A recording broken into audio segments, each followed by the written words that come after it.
Bom dia, turma do sexto ano! Sexta-feira, isso mesmo, sexta-feira é o dia do nosso encontro aqui na nossa sala virtual para falarmos sobre arte, isso mesmo.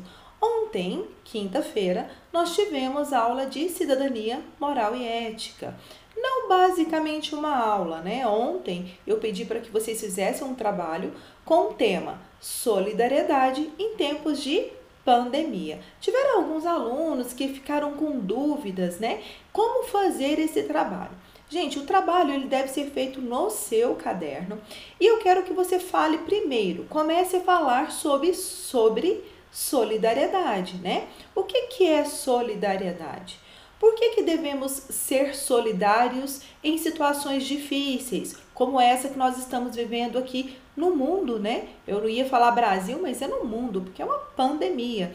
Então, quais são as dificuldades enfrentadas pela grande maioria da nossa população brasileira e pela população mundial? Né? Por que tem essas ações solidárias e por que essas ações elas são fundamentais em períodos difíceis como esse? Então é isso que eu quero que você traga aí no seu trabalho. Primeiro coloque o conceito, né? Explique o que está acontecendo no mundo hoje, explique a realidade do nosso país, né? As pessoas estão ficando desempregadas, muitas pessoas não têm condições, né, de ter alimento em casa, de proporcionar um conforto para a família por conta da dificuldade financeira, né? Falta alimento, falta material de higiene, que é fundamental nesse período. E quais são as ações, né, que as pessoas estão tendo durante esse período? As ações solidárias, né? O que as pessoas estão fazendo? A gente vê que está tendo muita doação de alimento,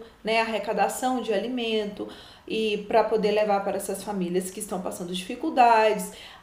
Máscara, muitas pessoas estão fazendo máscaras para doação, né, que é fundamental nesse período, porque a máscara, ela protege, né, a pessoa contra aí, o coronavírus, a disseminação do coronavírus, materiais de higiene. O que mais que as pessoas estão fazendo? É isso que eu quero que você pesquise sobre todas essas ações, tudo que está acontecendo no Brasil e no mundo de ações solidárias, né, para ajudar o próximo durante esse período tão difícil que estamos vivendo. E se vocês quiserem também, né, traçar um paralelo sobre essa dificuldade que nós estamos vivendo hoje, com dificuldades que já aconteceram no passado e que as pessoas também tiveram ações solidárias, você pode colocar também. Tá certo? Então não é só colocar lá, responder, fazer 5, 6 linhas. Não é isso. É um trabalho que você precisa pelo menos escrever nesse trabalho tudo isso que eu falei. Então você vai gastar umas 2, 3, 4, até 5 páginas aí para você relatar tudo isso aqui que eu tô pedindo para você. Ok? Então vamos lá, vamos começar com a nossa aula de arte. Então hoje, dia 7 de maio, dia de arte. Então vamos falar sobre arte? Pegue o seu livro aí. Eu já estou com o meu livro virtual aqui e eu quero que você abra na página 37. E foi a página que foi na página que nós paramos, capítulo 4. Já estamos aí no capítulo 4. Olha que bacana. Vamos lá? Vamos viver a arte. E nós temos aqui, né, 3 modelos em uma passarela.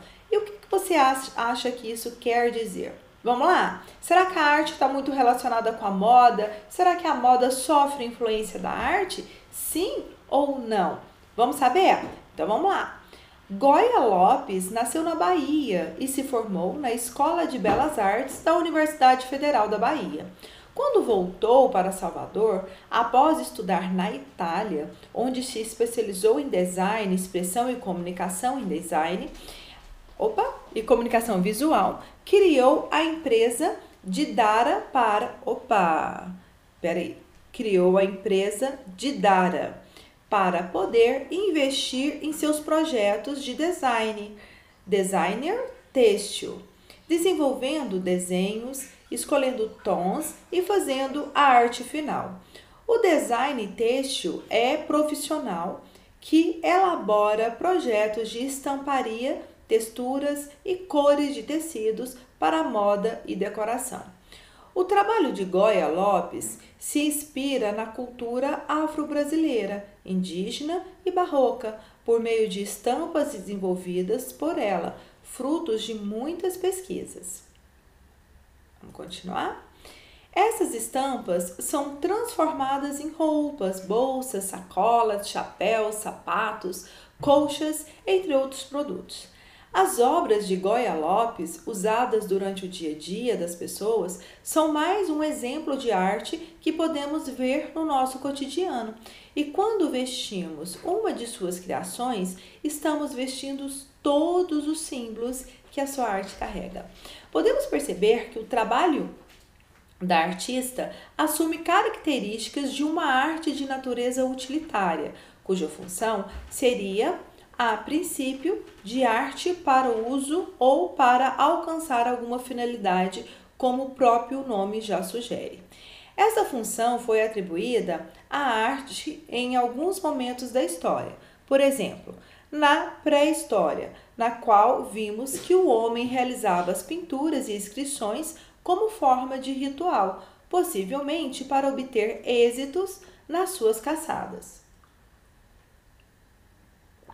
No entanto, não se pode deixar de atribuir ao tipo de trabalho realizado pela design a função formalista da arte, que lhe imprime valor estético e que permite uma apreciação por parte do espectador, a partir da sua forma, seu contexto histórico, a temática que representa e outros aspectos que colaboram para a sua compreensão e interpretação. Em outros momentos da história, a função da arte era apenas representar a vida, em seus aspectos naturais, em que as pinturas e as esculturas eram verdadeiras cópias do real, representando o que chamamos de função naturalista da arte. Com isso, concluímos que a arte pode assumir diversas funções ao longo da história e a depender do contexto em que ela está ou esteve inserida na vida das pessoas. Olha que bacana, gente! Eu não sei se você já havia pensado sobre isso, né? Mas antigamente as pessoas vestiam roupas, né, somente de uma cor. Somente branca, ou toda preta, ou toda azul, ou toda amarela. E essa ideia de estampar as roupas, colocar uma estampa diferente, né? E igual acontece, olha aqui, nessas roupas, é uma combinação de cores, né, de formas. Isso também é arte. E olha que legal, e isso é levado aí, né, para as passarelas, e essa combinação de cores, de formas, né, de texturas, isso também é arte. Porque muitas vezes, né, a gente pensa assim, a arte, ela está limitada à pintura, à escultura, à fotografia, né? Não. A arte acontece ao todo momento ao nosso redor. Se a gente tem uma colcha em casa, que tem uma estampa, uma cor, uma combinação de elementos ali, aquilo é arte. Alguém projetou ali a ideia, né, que está ali estampada. A cor, os tons, né, a forma com que o desenho está exposto ali naquela colcha. É uma forma de arte? Também é uma forma de arte. Então, gente, a gente encontra arte ao nosso redor a todo tempo. Dentro da sua casa, tem várias expressões artísticas aí. Na estampa da colcha da cama, né? Na toalha, em um quadro, em uma escultura. E aí, é bom a gente pensar sobre isso, né? Porque muitas vezes a gente fica aí, né, convivendo com tanta coisa, com tantos elementos, e a gente fica tão no piloto automático, e às vezes a gente nem pensa, né? Olha, quem criou essa estampa? Quem pensou nisso? Quem pensou nessas cores? Quem pensou nessas formas? Entende? Então tudo isso é arte. E o trabalho de Goya Lopes é basicamente esse, né? Ela se formou na Escola de Belas Artes lá na Universidade Federal da Bahia e foi lá para a Itália. E lá ela também estudou e desenvolveu esse trabalho maravilhoso e onde nesse trabalho, nessas estampas desses tecidos, ela imprime também o que ela acredita. Então a impressão ela traz o quê? O que traz nessas estampas dela? Ela traz temas africanos, da cultura africana, temas da cultura indígena. Essa, né, é a inspiração dela para fazer a estamparia dos seus tecidos. E olha, tanto que a arte é importante para deixar os ambientes mais alegres, né, os ambientes mais bonitos. Então, a arte está em todo lugar, ok? Então tá, já que a gente entendeu um pouquinho sobre isso, agora eu quero que você responda aí sobre o tema penso. Quando penso em arte unida à vida, lembro de... Ok, quando você pensa em arte unida à vida, ao cotidiano, às coisas que você está vivendo aí no seu dia a dia, né? De que você lembra? Então é isso que eu quero que você relate aí na página 38, ok? Agora vamos aí para o número 1. Registre suas ideias da página 39. Ilustre com desenhos ou recorte de revistas e jornais o que vem à sua cabeça quando falamos em arte em suas relações com o aspecto da vida. Então eu quero que você, quando você pensa em arte, né, no seu dia a dia, no seu cotidiano, o que é que você consegue, né, se conectar, pensar? Quando você pensa em arte, é tudo isso que a gente falou aqui, né? Como que a arte ela está no nosso cotidiano? Como? Nos lugares que você, dentro da sua casa, nos lugares que você tem hábito de ir, né? Onde você está, você consegue ter esse olhar ao seu redor para identificar, né, se lá naquele ambiente tem arte ou não? Você consegue fazer isso? Então é isso que eu quero que você recorte, né? Tudo que para você, né, no seu cotidiano, na sua vida, né, você encontra aí de arte, tá bom? Então tá, vamos agora para a página 40. E na página 40 nós temos um texto. Aqui as outras pessoas pensam sobre. Aqui não, o que, tá? Desculpa. O que as outras pessoas pensam sobre. Muitas vezes é inteligível a forma de viver de outras pessoas. Isso acontece porque tentamos compreender o outro a partir de nossa visão de mundo. É importante se colocar no lugar do outro e conhecer o local, a cultura e os acontecimentos de sua vida para entender sua forma de viver. O mesmo acontece quando estamos falando de expressão artística.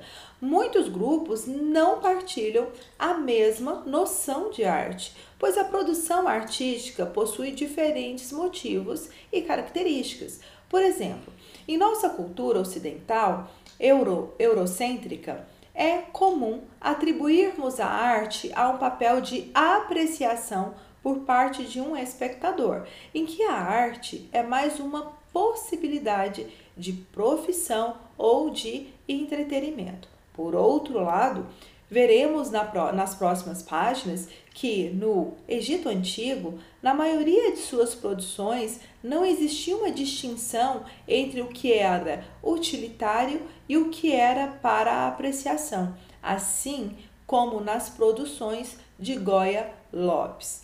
Aí a gente tem o termo eurocêntrico, que é um termo novo, né? Para a gente aqui, a gente nunca falou sobre eurocêntrico, mas ele traz aqui, né, o significado dessa palavra. Eurocêntrico é o pensamento que coloca a Europa e sua cultura como a mais importante. Ok, então vamos falar um pouquinho sobre isso, sobre as expressões artísticas, sobre a relação das expressões artísticas à sua realidade de vida, ao seu cotidiano. A gente sabe muito que a arte, basicamente, o berço cultural da arte, ele se deu na Europa, né? Lá na Itália, na França, e nesses países aconteceu primeiramente grandes movimentos artísticos que acabou influenciando o resto do mundo, não é isso? E essa influência, muitas vezes, ela acaba sendo uma repetição daquilo que é feito lá, que era feito lá.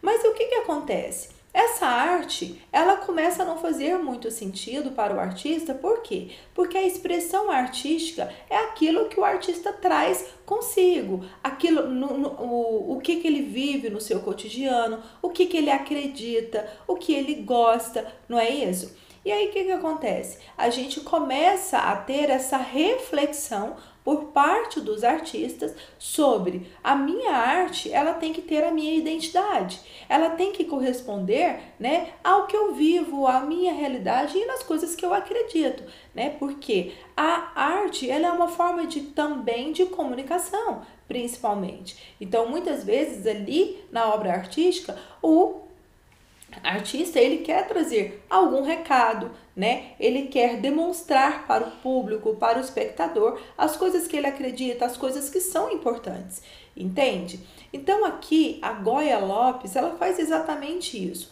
Apesar dela ter estudado na Europa também, ela traz uma identidade para o seu trabalho artístico que corresponde ao quê? As coisas que ela acredita. Então ela traz ali a influência africana, né? Porque nós temos uma influência africana muito grande em relação à nossa colonização, né? Então faz parte, né, a etnia africana da nossa composição cultural, né? Tá no nosso DNA, né? Porque a gente é formado basicamente das 3 etnias, que foram as etnias principais. Quais são? Africana, indígena e europeia. Nós temos as 3. Então, ela traz isso muito na sua obra, né? Nas suas estampas, nos seus desenhos. Ela traz essa identificação que ela tem com essas 3 culturas, entende? Tanto a europeia, quanto a cultura africana, quanto a cultura indígena. Certo? Então a arte aqui, ela não é somente uma forma de decoração, de deixar ambientes bonitos. A arte também é uma forma do artista poder se comunicar com o telespectador, né? Telespectador não, com o espectador, né? Sobre aquilo que ele acredita, sobre a sua verdade, ok? Então vamos lá? Vamos continuar? Aí nós temos aqui diálogos com tema. As estatuetas egípcias na imagem são denominadas, eu não estou conseguindo enxergar, Chabit, e eram produzidas para serem colocadas nos sarcófagos, que eram túmulos utilizados no Antigo Egito. O Chabit, segundo o pensamento da época, fortemente representado por um caráter religioso, era responsável por trabalhar pelo seu dono no mundo dos mortos, condição em que, segundo a crença egípcia, se alcançaria a eternidade. Se perguntarmos o que são os Chabit a uma pessoa hoje, mostrando as imagens acima, provavelmente ela diria que são esculturas. Porém, se fizéssemos a mesma pergunta a um egípcio que vivia naquele período, ele responderia: os Chabit são servos espirituais. Quando pensamos no Egito, é comum lembrarmos das pirâmides, tumbas, múmias e dos faraós. Na arte, esses elementos estiveram sempre relacionados, sendo religiosos, regidos e orientados pelos preceitos religiosos, que a tudo influenciava. Nesse período, o povo egípcio cultuava vários deuses, como Osíris e Íris. A arte egípcia nasceu há mais de 3.000 anos antes de Cristo e esteve sempre relacionada aos aspectos religiosos dessa civilização, sendo realizada em função da sua crença, que era a certeza da continuidade da vida após a morte. Por isso, os elementos arquitetônicos, as pinturas e as esculturas seguiam padrões e regras que estavam diretamente voltados para essa visão. A arquitetura egípcia é composta por imensas construções, como as pirâmides, que serviam de túmulo para os faraós. Os faraós, os reis do Egito. Os reis do Egito Antigo, que a tudo dominavam e eram considerados deuses pelo povo. E por grandiosos templos que eram construídos em homenagem aos seus deuses. Aqui a gente está falando um pouquinho, né, sobre a arte lá no Egito. Qual que era a função basicamente do artista naquela época? A arte ela estava muito relacionada às questões, aos preceitos religiosos, né? A arte, tudo que era bonito, tudo que era magnífico, servia para exaltar os deuses, né, e os faraós daquela época. Então, os sarcófagos, né, que eram os túmulos, os locais onde essas pessoas mais importantes, que eram basicamente os faraós, né, e as pessoas que trabalhavam ali com ele, esses túmulos, esses sarcófagos, toda a arte, era tudo relacionado à questão religiosa. E todo artista daquela época que tinha essa função de realizar esse trabalho artístico com cunho religioso, né, com preceitos religiosos, eles eram considerados o quê? Servos espirituais. Então, o trabalho dele era um trabalho para a espiritualidade. Então, aqui a gente vê a arte com uma finalidade específica, né, de o quê? De exaltar a religião, né, de trazer de tudo que é bonito, tudo que é magnífico, para o quê? Para agradar os deuses, né, que eram vários deuses, porque era uma religião politeísta, ou seja, eles tinham um culto a vários deuses e os deuses principais ali daquela época era Ísis e Osíris, ok? Então, era basicamente isso. Então, a arte ela estava muito associada à questão religiosa no Egito. Vamos continuar então. A pintura realizada pelos egípcios tinha características muito próprias, pois seguiam algumas regras pré-estabelecidas.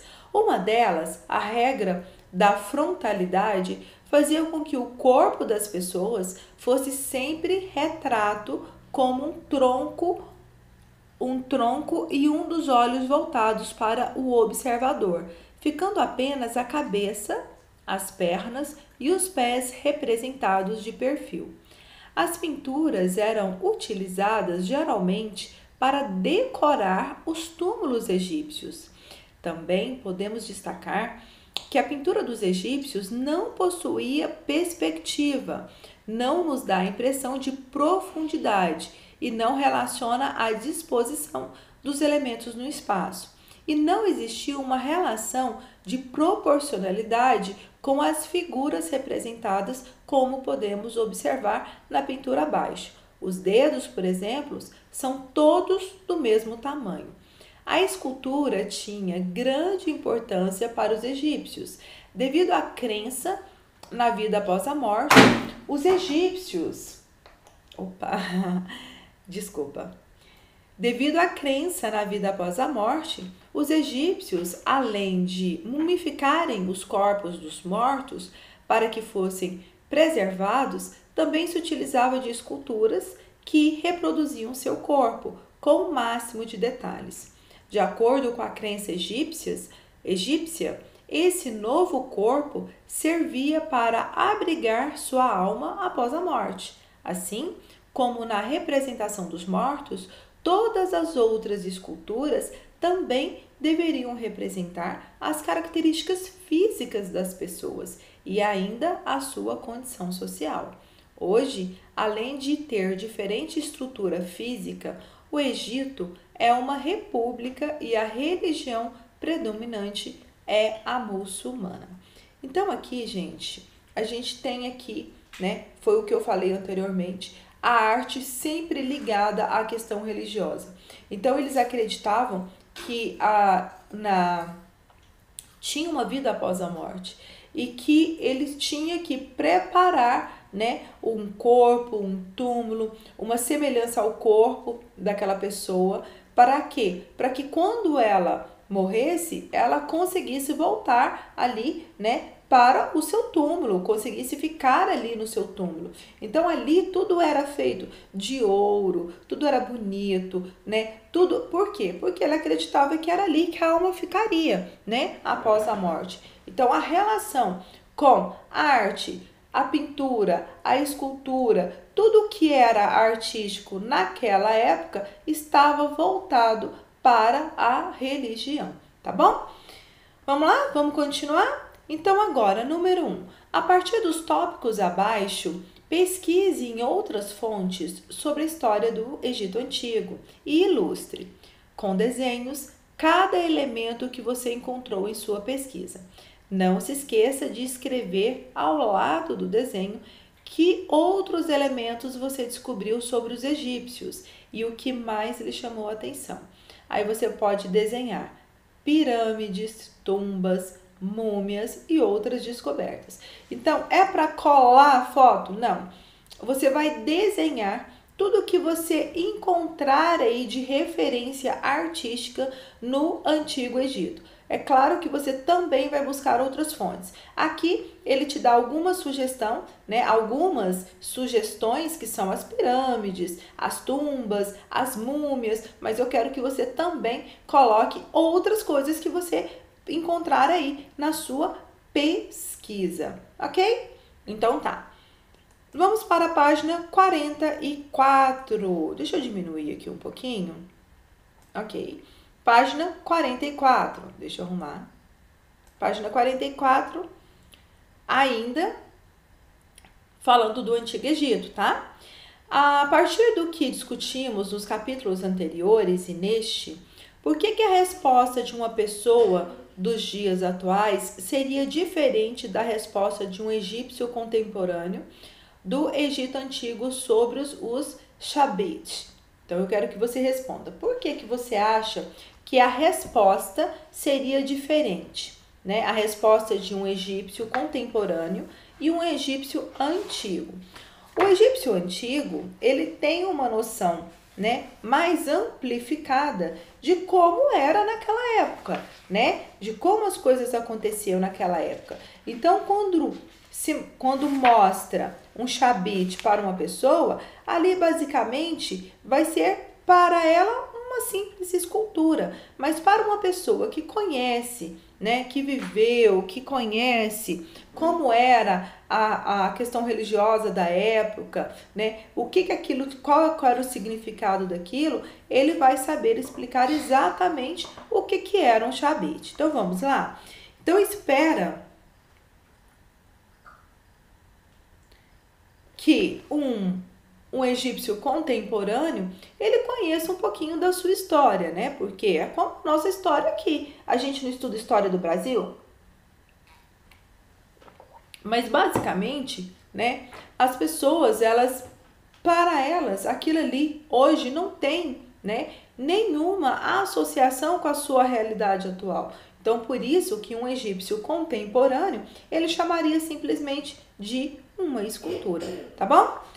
Vamos lá então, exercício número 3. As pirâmides, tumbas, múmias e outros elementos descobertos em sua pesquisa possuem significados além do estético para aquela sociedade. Então, claro, tudo que eles faziam ali possuíam o quê? Possuía funções espirituais. Tudo estava ligado à questão da religiosidade, da espiritualidade. Então, tudo que eles faziam não era para uma arte para decorar, uma arte... Não, tudo estava relacionado à questão da espiritualidade. Então, as funções religiosas, né, sociais, porque tinha, claro, né, ali uma diferenciação muito grande, né, entre as pessoas que tinham mais dinheiro, as pessoas mais importantes. É claro que elas tinham mais condições de ter ali, né, os seus templos, né, mais bonitos, igual acontece na nossa vida prática hoje. Mas o que? Hoje a gente trabalha e constrói as coisas para a vida. Lá eles faziam o quê? Eles construíam as coisas para a morte. Era mais focado na questão da morte do que da vida. Então tudo estava relacionado à morte, né? O pós-vida. O que ia ser? Como que ia ser o pós-vida? Então eles tinham uma preocupação muito grande com isso. Então tudo tinha esse foco da espiritualidade. Por quê? Porque eles acreditavam que aqui, nessa vida, é tudo muito passageiro, né? E a espiritualidade, ela tem o quê? Uma eternidade. Então, onde que eles vão passar a grande maioria do tempo? Na eternidade. Então, o foco, né, era todo na morte e não na vida, tá certo? Então, é isso que você vai colocar aí. Então, sim, esses elementos eles possuíam funções espirituais, sociais e religiosas. Inclusive, as características estéticas eram determinadas de acordo com as regras pré-estabelecidas para cumprir essas funções. Ok? Informações sobre o tema. Mais informações sobre o tema. Já reparou que tem gente que canta no banheiro, que dança de alegria? Tem que escreve poemas quando está com saudade, com tristeza ou em um momento excepcional de felicidade? Deixa eu ler aqui no meu livro, porque eu consigo ler melhor, porque aí eu não estou conseguindo, por conta da luminosidade, eu não estou conseguindo enxergar muito bem. Eu vou ler aqui, porque aí eu consigo fazer a pontuação certinho, tá? Você já reparou que tem gente que canta no banheiro que dança de alegria? Tem quem escreve poemas quando está com saudade, com tristeza ou em um momento excepcional de felicidade? Tem gente que desenha enquanto fala ao telefone para passar o tédio de uma espera por falta de o que fazer ou para se desligar do mundo? Tem gente que faz qualquer coisa para virar um objeto de arte, uma flor feita de guardanapo, um arranjo de flores silvestres e capim, uma linda decoração na sala bagunçada ou até mesmo uma obra de arte no prato de salada. Dança, música, pintura, escultura, fotografia, desenho, design gráfico, decoração, moda, poema, poesia, romance, teatro, cinema, shows, espetáculos, exposições, diferentes formas de criação. É que a arte sempre fez e sempre fará parte de nossa vida. A criatividade e a criação artística nos enriquece a alma e nos alimentam o coração. E essa arte é bem-vinda. Estejamos na posição de espectador de manifestações artísticas como ir ao cinema, ao teatro, visitar exposições de artes, show de música, etc. Ou como agente, ator, artista, buscando forma de tocar o mundo através da arte. Aqui esse texto fala sobre a necessidade do ser humano, né, de se manifestar através da arte, de ter essa manifestação artística. O ser humano sempre está buscando isso, né? Sempre. Então, por isso que a gente tem aí, né, uma amplitude em relação às expressões artísticas. Igual eu falo aqui sempre, né? O que é arte? O que é arte para você? É dança? É música? É pintura? É escultura? É fotografia? É cinema? É teatro? É o quê? O que é arte? É toda a manifestação do ser humano, né? Toda a manifestação que o ser humano tem a necessidade de se expressar, né? Então, tudo é arte. Tudo à minha volta é arte. Se música é arte, se cantar é arte, se fazer poesia é arte, se literatura é arte, tudo é arte. Tudo que está à minha volta é arte.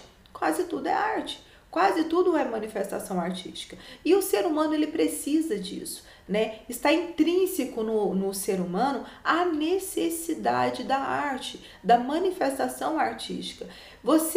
Muitas vezes, você nem sabe, mas você pode ser um artista. Isso mesmo. Por quê? Porque a arte, ela faz parte de nós seres humanos. Então, é certo falar que todos nós somos artistas, de certa forma? Sim, eu acho que de certa forma sim. A gente sempre está tentando buscar uma forma de se expressar artisticamente, seja cantando, seja dançando, seja desenhando, seja escrevendo uma poesia. Então, o processo de ser criativo, né, de expressar através de qualquer forma artística, te faz um artista, entende? Então é isso. E hoje nós temos uma liberdade muito grande das expressões artísticas. Então não tem mais aquele rótulo, né? O artista, ele tem que seguir determinadas regras, ele tem que fazer daquela forma.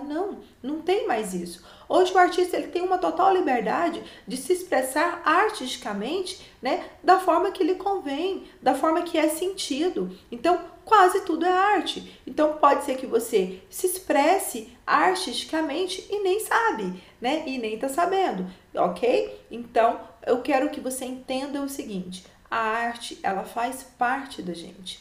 De certa forma, tudo o que nós fazemos no nosso dia a dia está relacionado a uma expressão artística. Ok? Tá bom. Vamos lá então? Número 1. Você já produziu algo que considera uma obra de arte? O quê? Então você vai colocar aqui. Você já inventou uma coreografia para uma música? É arte? É arte. Você já fez uma música? É arte? É arte. Você já pintou alguma coisa? Você já fez algum desenho que você criou, né? Que é uma coisa autêntica, uma coisa sua. É arte, tá bom? Então, fez uma poesia, escreveu um trecho de alguma coisa que você achou, que você pensou, que você é arte, é expressão artística. Então, é isso que eu quero que você registre aí no exercício número 1. Se você já produziu algo que você considera uma obra de arte. E o que foi, tá? Número 2. Em que momento você percebe que a sua vida se mistura com a arte? É isso que nós falamos, né? Tudo à nossa volta está relacionado à arte, até mesmo a roupa que a gente utiliza, não é isso? As estampas. Então, a gente viu aqui que as expressões artísticas, elas estão a todo momento fazendo parte da nossa vida a todo momento, entende? Então, eu quero que você coloque isso aí. Número 3, escreva abaixo em que momentos você se vê como espectador da obra de arte. Qual momento você se vê como espectador? Quando você assiste um filme, você é espectador? Sim. Por quê? Porque ali a gente tem uma expressão de arte que é o cinema, né? O cinema é uma forma de expressão artística? Sim. Ali a gente tem a representação dos artistas.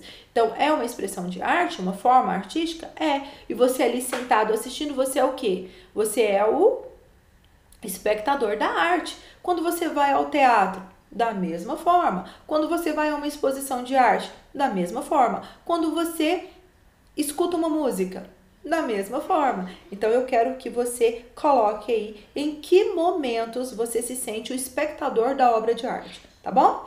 Letra B. Autor ou pessoa que interage com a obra de arte. Então, qual é o momento que você interage com as obras de arte na sua vida, no seu dia a dia? Ok? Quando você canta junto, quando você dança, quando é que você se sente, né, parte ali da obra de arte? Então, é isso que eu quero que você escreva. É pessoal, tá? 4. Em grupo, só que você não vai fazer em grupo, a gente vai fazer aqui, né? Nós, na sala virtual, eu, você. Em grupo, pense de que forma a arte está presente ou poderia ser mais presente em nossa vida. Anote as ideias abaixo. Aqui, nós já falamos sobre isso quando eu expliquei, né, sobre lá, quando a gente teve aí a abertura aí do nosso livro, né, das expressões artísticas aí de Goya, né?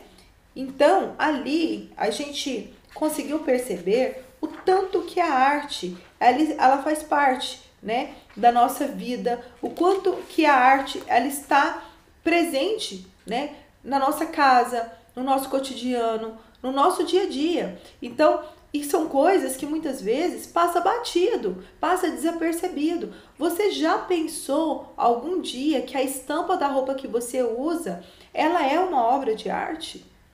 Que aquilo ali foi pensado por um artista, que ali teve uma combinação de elementos e de cores para que chegasse a obra final, para que você, quando você fosse comprar a roupa, você se interessasse pela roupa. Por quê? Porque aquele desenho, aquela expressão artística te chamou a atenção, né? Então, e uma coisa que é muito bacana, gente, que é aqui, quando a gente fala, né, desse trabalho da Goya, que é a arte, né, nos tecidos, na estamparia, quando você vai comprar uma roupa, você escolhe a estampa, não é?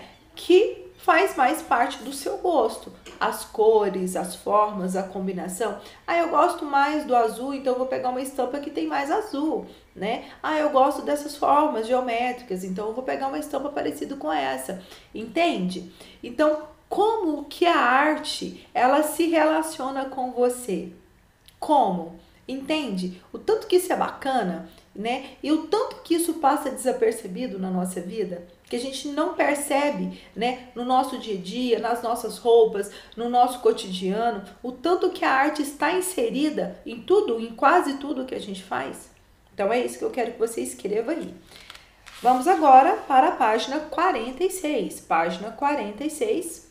Aí, crie cartazes que divulguem ideias geradas na questão anterior. Mas lembre de pensar nas cores, na organização das palavras, nas ilustrações. Com a ajuda do professor, espalhe esses cartazes na escola.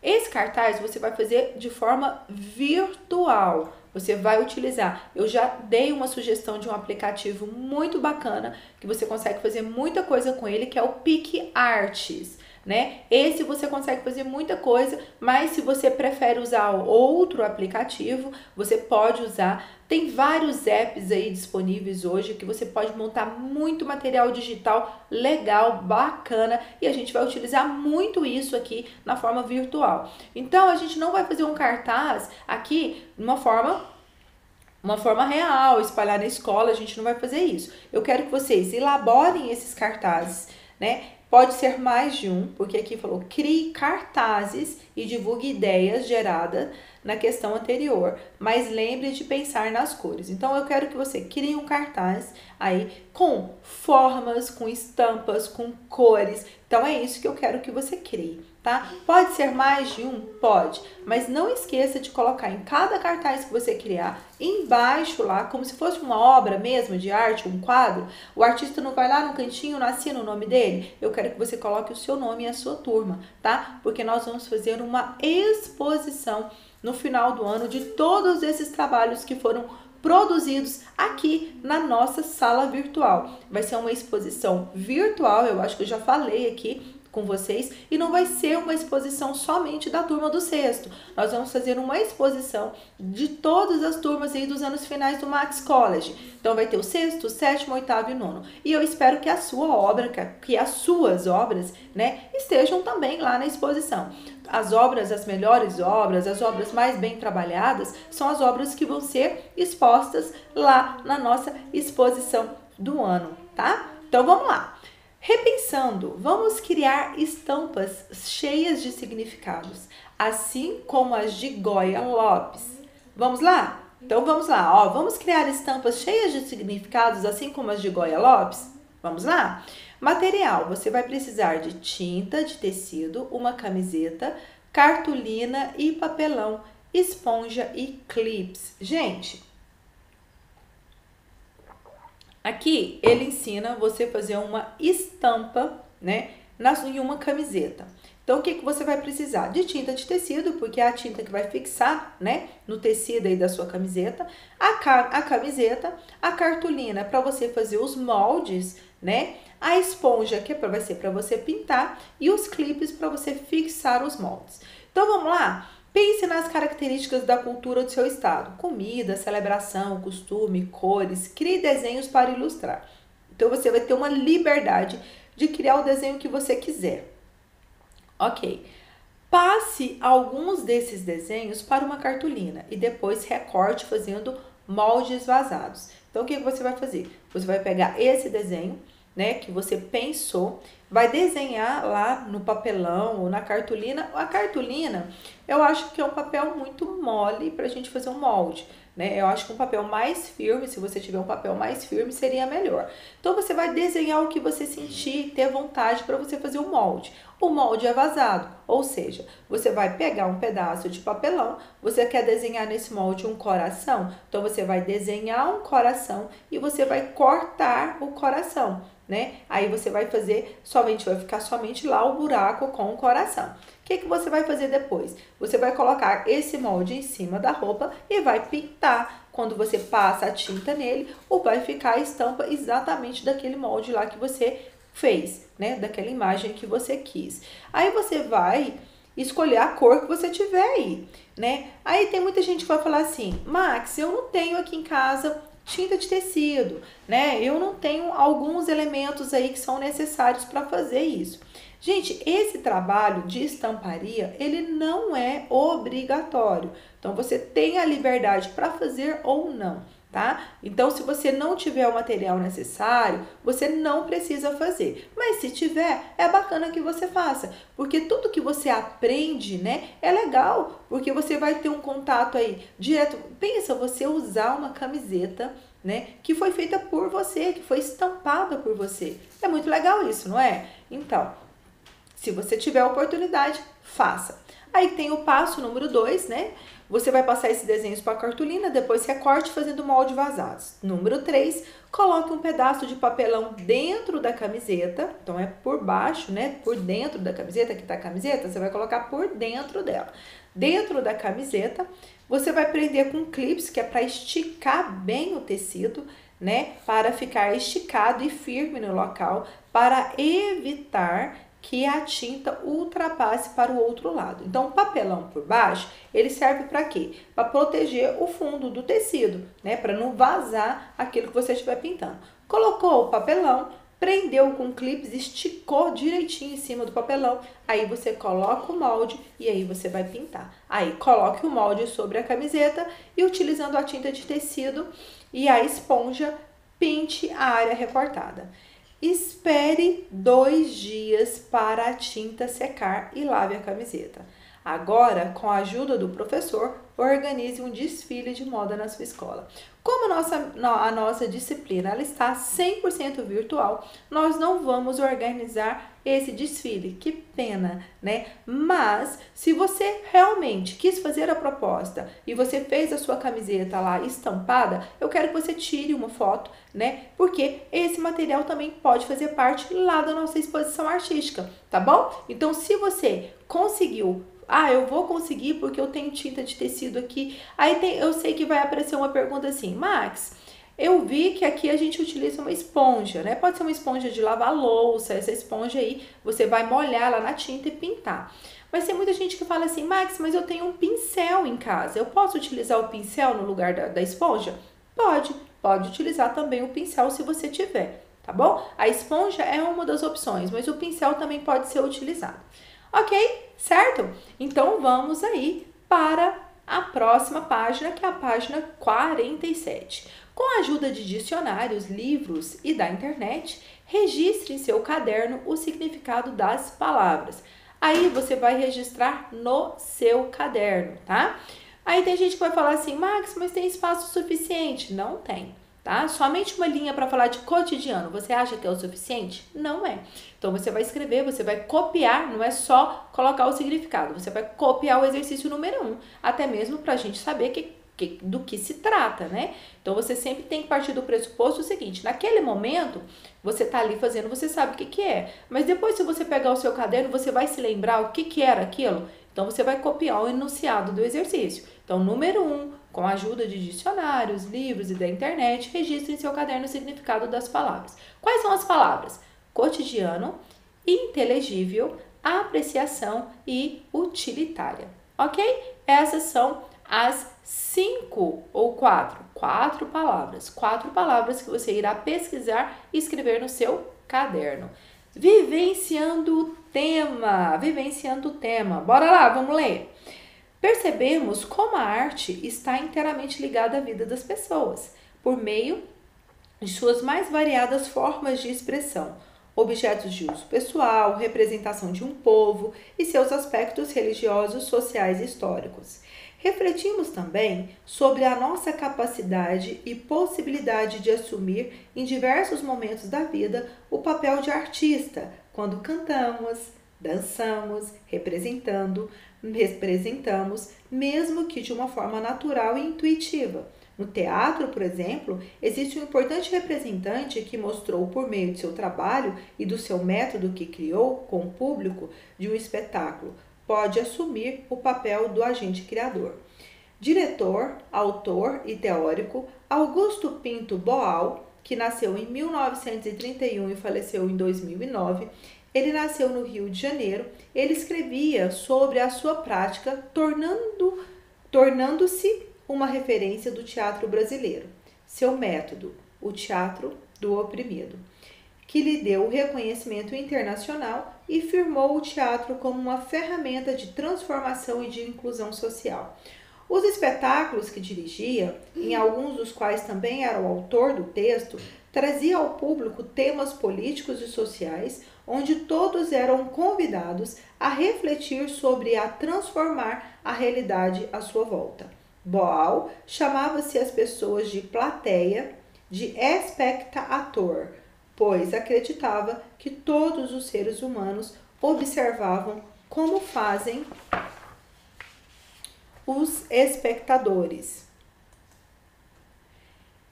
e agem como fazem os atores. Nos seus espetáculos, o público era convidado a participar, atuando e até transformando o conteúdo da peça. Assim, expressava sua opinião sobre os temas apresentados e o contato com a técnica do teatro, como se estivesse ensaiando para uma possível transformação, que a partir daí pudesse acontecer na sua vida real. Um dos livros que Augusto Boal escreveu é intitulado de 200 exercícios e jogos para o ator e não ator com vontade de dizer algo através do teatro. O livro oferece exercícios e jogos teatrais que estimulam e ajudam as pessoas a se expressarem por meio do corpo. Jogo teatral são exercícios realizados com o objetivo de desenvolver habilidades e possibilidades de expressão, geralmente realizados em grupos, com a presença de um orientador. Os jogos teatrais têm regras pré-estabelecidas e visam sempre a concretização de objetivos específicos. Que tal tentarmos alguns desses jogos? Marionete à distância. Número 1. No pátio da escola, forme duplas e escolha em cada dupla uma pessoa para ser o ator A e outra para ser o ator B. Organize-se de forma que haja uma distância de pelo menos 50 centímetros entre o ator A e B. O ator A deve, sem tocar e sem falar, guiar movimentos para o ator B fazer. Por exemplo, esticar o braço para o ombro do companheiro como se estivesse empurrando ou levantar as mãos como se estivesse puxando o autor para baixo, exatamente como se estivesse controlando uma marionete. O ator B realiza todos os movimentos que está sendo intitulado a fazer, como se fosse uma marionete. Elevar as mãos, abaixar a cabeça, fingir que levou um empurrão, abrir a boca e pular. Depois, troque de posição, A e B e vice-versa. Gente, a gente não pode fazer isso, né, por conta da nossa condição, mas essa brincadeira é muito bacana e você pode fazer ela aí na sua casa, né, com as pessoas aí que você está convivendo dentro do seu ambiente familiar. E aqui, o que você faz? Você convida uma pessoa para brincar de teatro com você e a brincadeira é o seguinte, você não vai falar nada, mas você vai fazer com que a pessoa que está junto com você seja a sua marionete. Então, quer que puxe o braço? Então, você vai simular que você está puxando o braço, que você está empurrando. Quando você empurrar, a pessoa vai simular que está caindo, né? Quando você puxa o braço dela, ela levanta. Quando você puxa a cabeça dela, ela move. Então, o que é uma marionete? A marionete é um boneco preso por linhas, não é isso? E aí você vai movendo a marionete da forma que você quiser. Então é da mesma forma que você vai fazer com a pessoa que estiver junto com você.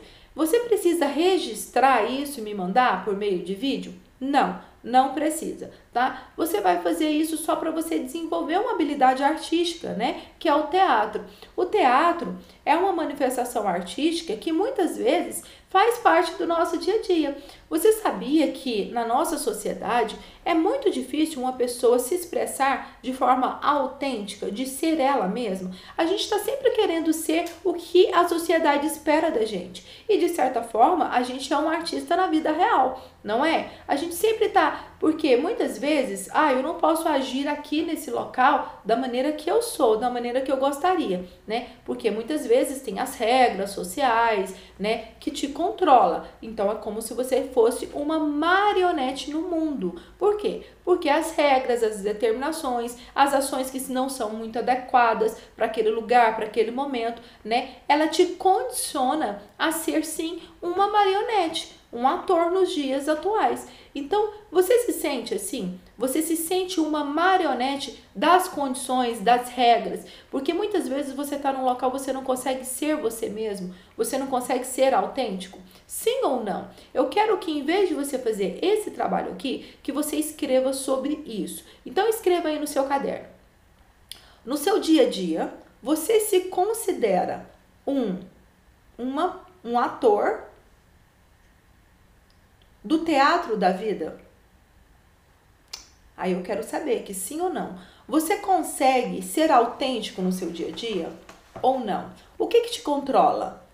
Então, eu quero que você... A gente, desde pequeno, né, a gente é condicionado a isso.